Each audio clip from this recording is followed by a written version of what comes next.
And welcome back. This is Review Nerd, and today we're going to be reviewing this chrome nail powder set. So I've seen this all over Pinterest, TikTok, like people doing their nails, and they have like such a beautiful shine to them, and I'm like, what is this? And so my friend, a fellow nail tech bestie, she told me that that's actually chrome powder. And so when I searched it up, I was like, wow, this looks amazing. And so I got this pack, and I love how each individual color has like a little sticker and it shows you how it's supposed to look. You have this kind of two different shades of like a rose gold, you have two shades of gold, a silver purplish, like a pink, fuchsia, purple, green, blue, a million different colors.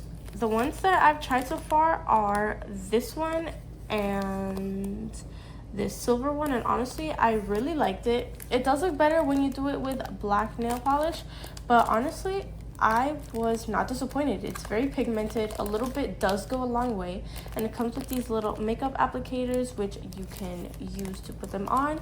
And overall I would give this product a solid 10 out of 10.